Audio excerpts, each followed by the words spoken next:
আর ব্রেকের আগেই বলছিলাম না, ইফটিজিং এর প্রতিবাদ করায় মারধর খেতে হয়েছে প্রতিবাদীকে, এবং কারাই মারধর করেছে? মত্ত যুবকরা দাপাদাপি করেছে। এই মত্ত যুবকরা কারা? সেনা জওয়ানরা। মত্ত সেনা জওয়ানদের দাপাদাপির অভিযোগ উঠে আসছে। কোথাকার ঘটনা? এই সল্ট লেকের ঘটনা। সল্ট লেকের ইপি ব্লক, তার বাইরেই নাকি মহিলাকে কটূক্তির অভিযোগ ঘটে। কিন্তু ঠিক কি ঘটেছে আরো বিস্তারিত এই বিষয়ে জানাতে পারবে অনুপ, রয়েছে আমার সঙ্গে। অনুপ, গতকাল রাতের বেলা সল্টলেক যে সেক্টর 5 একটি পানশালায় যখন মদ্যপান চলছিল এবং সেই সময় বেশ কয়েকজন সেনা জওয়ান তারা যেমন ভিতরে ছিল, তার পাশাপাশি কিন্তু একেবারে লক্ষ্য করা যায় কয়েকজন মদ্যপ যুবক, তাদের মধ্যেই কিন্তু একেবারে বচসার সূত্রপাত।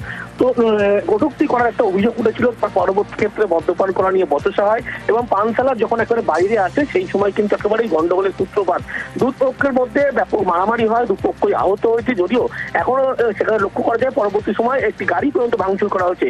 ঘটনাস্থলে যখন ইলেকট্রনিক কমপ্লেক্স থানা পুলিশ আছে, একেবারে যারা আহত হতো পরবর্তী তাদেরকে হাসপাতালে নিয়ে যাওয়া হয় এবং এই ঘটনায় এখনো পর্যন্ত পুলিশের পক্ষ থেকেও গ্রেপ্তার করা হয়। তার কারণ লিখিত কোনো পক্ষই কোনো অভিযোগ দায়ের করেনি, সেই কারণে এখনো পর্যন্ত কেউ গ্রেপ্তার বা কোনো কিছু নেই। যদিও পুলিশের পক্ষ থেকে শুধুমাত্র অনুসন্ধান করা হয়েছে, সিসিটিভি যে ফুটেজ সেই ফুটেজ সংগ্রহ করা হয়েছে, কি ঘটনা ঘটেছিল সেটা জানার জন্য।